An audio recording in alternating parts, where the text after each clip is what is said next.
Harusnya pinjaman pun itu nggak wajar, Pak. Mohon maaf. Harusnya kita siapin uang, kasih ke mereka. Pertanyaannya, undang-undangnya udah keren, pasal 30, tidak dapat dibebani biaya penempatan, dia harus gratis. Terus uangnya dari mana, Pak? Karena yang Assalamualaikum warahmatullahi wabarakatuh. Halo sahabat dunia BNI, welcome back to my channel.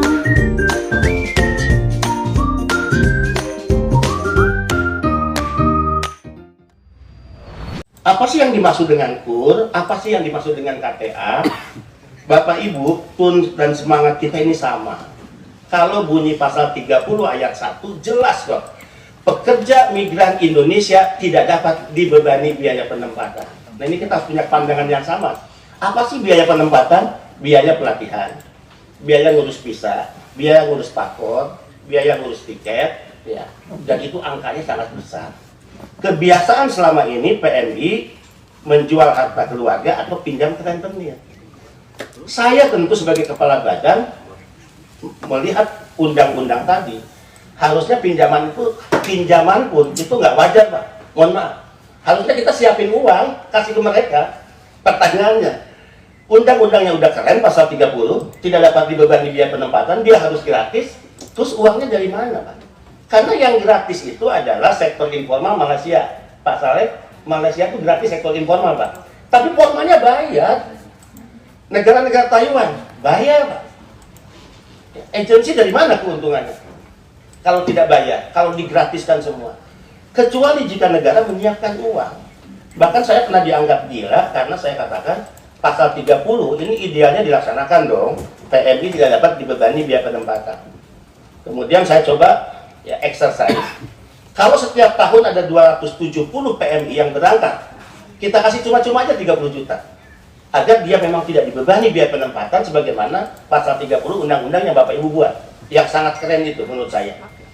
Negara hanya mengeluarkan uang 8,2 triliun. Saya katakan kecil itu. 8,2 triliun kalau negara mau mengeluarkan, membiayai PMI, toh PMI mengembalikan setiap tahun 159,6 triliun.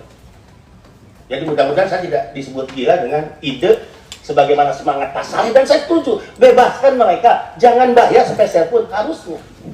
Negara tidak punya uang untuk itu, dan tidak semua perusahaan-perusahaan atau majikan katakan di luar negeri yang mau menanggung itu nggak mau, Pak. Tidak semua, ada sektor-sektor tertentu. Timur Tengah ada, Malaysia tadi untuk perkebunan itu zero cost, Pak, udah berlaku. Sebelum saya mengeluarkan zero cost sudah berlaku, seperti zaman Pak Nusron sudah berlaku zero cost. Nah, artinya Bapak Ibu sekalian, KUR dan KTA itu adalah jalan tengah daripada mereka menjual harta, daripada pinjam ke rentenir, tapi negara juga belum bisa mengasih cuma-cuma uang pada mereka, ya udah pinjam aja deh ke bank, bank siapkan dengan bunga yang sangat rendah, yaitu 6% misalnya. Masuk ke yang keempat, Pak Saleh, overcharging perusahaan-perusahaan nakal yang membebani hingga 60 juta, 70 juta. Ini praktek lama, Pak. Dan saya berani mengatakan ini kejahatan. Apakah sekarang terjadi, Pak, di lapangan? Saya tuh punya forum dengan teman-teman yang melaporkan kasus itu. Laporkan kepada saya, perusahaan apa? Insya Allah, demi Allah, saya berani seret mereka, perusahaan-perusahaan itu penjara. Contoh Inggris. Sekarang Inggris terlantar, Pak. 200 minta dipulangkan. Berapa beban yang mereka tanggung dari perusahaan, Pak? Saya sebut Aljubara. Saya nggak terbiasa basa-basi, Pak.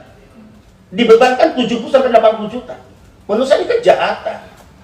Nah, waktu pelepasan PMI ke Inggris, itu kontraktornya belum ada, Pak. Pelanggaran. Jadi insya Allah, kami masih tegak lurus untuk tetap mendisiplinkan diri kita, yang tentu manusia di luar kesempurnaan, Pak Ibedin, selalu ada celah untuk kita melakukan keliruan, tapi semangat kita memperbaiki terus ada. Ya, dan tolong tentu kami diberikan terus dukungan, kecuali jika sudah dijelaskan lakukan lagi pelanggaran, ya terlebih pelanggaran yang bersifat konstitusi, undang-undang, ya pasti saya akan mundur lah. Ya, kalau udah diingetin. Soal tadi biaya penempatan, Bapak kan bilang tuh ini pasal 30 ayat 1. Pekerja migran Indonesia tidak dapat dibebani biaya penempatan. Nah, sekarang kan mereka pakai jalur apa tadi? KUR atau apa kata Bapak tadi? Oke, Pak. Melalui jalur KUR itu biaya penempatan nggak? dibiayai dengan dana KUR itu namanya biaya penempatan nggak Pak? Jawab dulu Pak, ini kan konkret kok, ini pertanyaan saya gampang sekali. Itu biaya penempatan. Padahal pasal 1 menyebut pekerja migran Indonesia tidak dapat dibebankan biaya penempatan. Terus Bapak buat KUR, atau Bapak legalisasi KUR, atau Bapak katakan biarkan KUR jalan, berarti kan ada biaya penempatan. Tadi Bapak bilang, susah lah, ini kan biaya itu dari mana dapatnya segala macam. Kan ada agen penerima pekerja di sana. Kan agen sana yang mestinya harus menempatkan semua biayanya segala macam itu. Abidin Fikri misalnya, dia agen di Saudi. Mau mendatangkan 1.000 pekerja Indonesia, ya dia harus cari duitnya untuk ngurus semua segala macam supaya jangan dibebankan biaya. Ini sebetulnya amanatnya. Tahu-tahu kan masih ada tuh. Bapak bilang 14 juta sedikit. Terus ada yang 70, 60 juta Bapak bilang mahal.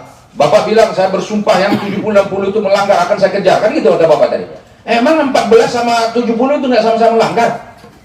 Ini kan bukan soal ukurannya berapa, harganya, berapa angkanya, tapi pelaksanaannya ada pelanggaran. Silakan. Ya.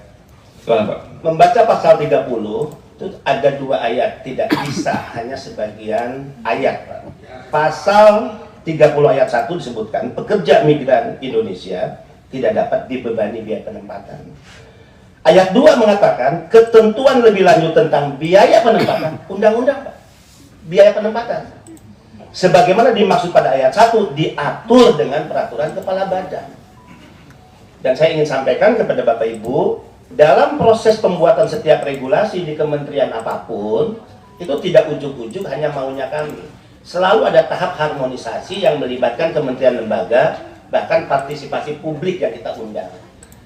Nah, artinya Pak Saleh, izin ya, jika idealnya keinginan saya, udah 270.000 yang setiap tahun ini jangan dibebani biaya apapun deh. Dia mau ke Amerika, Eropa, Timur Tengah, Asia, jangan dibebani. Kalau begitu pilihannya di mana? Ya udah kita paksa aja, majikan bayar mereka tiketnya. Nah pertanyaannya, ada yang berani nggak? Selama ini Malaysia udah bagus, untuk informal itu pun, formalnya masih bayar Pak. Timur Tengah, Arab Saudi bagus, ada beberapa yang zero cost, tapi sebagian juga ya, mereka harus dibebankan kepada PMI. Nah yang kedua tadi, ketentuan lebih lanjut mengenai biaya penempatan sebagaimana dimaksud diatur oleh peraturan kepala badan. Dan izin yang kami perkuat ini jawaban kami, seluruh kontraktor dan komponen itu tidak maunya BP2MI dan tidak pernah 1% pun lewat BP2MI Pak. Misalnya di situ dicantumkan. Nah ini bisa split nih Pak Saleh. BPJS TK Pak, kami membayar setiap orang berapa Pak? BPJS TK setiap PMI. Tuh bayar Pak. Perintah undang-undang nggak akan dapat 300 miliar tuh BPJS TK dari PMI. Kalau kita mau mengacu strict kepada pasal 30, harusnya negara juga bayarin, jangan PMI. Tapi ternyata bayar. Nah ini contoh. Ini sebentar, ini saya interupsi benar ini. Ini logika yang salah. Kalau dengan BPJS itu bayar karena memang diatur undang-undang, memang perlindungan sosialnya ke dia. Ya. Itu dibayar loh namanya perlindungan sosial. Memang ada aturannya. Yang disebut tadi ini Bapak tadi soal biaya penempatan itu di sini tidak diperkenankan. Adapun ayat 2 soal biaya penempatan itu diurus dan diatur oleh perbadan, itu bukan berarti dibebankan kepada calon PMI-nya. Bukan itu maksudnya itu. Bapak nggak usah tafsirkan yang itu udah paham kita, bukan itu maksudnya. Kepada siapa Pak Saleh? Supaya saya catat. Loh ya ini kan mestinya, tadi kan Bapak bilang ada yang zero cost nggak dari luar negeri. Bapak sebut tadi ada beberapa negara saya dengar. Betul. Itu Itu bisa kok zero cost. Ya kan Malaysia Bapak bilang tadi bisa zero cost juga. Kenapa yang lainnya Bapak bebankan pakai cost structure yang dibebankan kepada PMI-nya?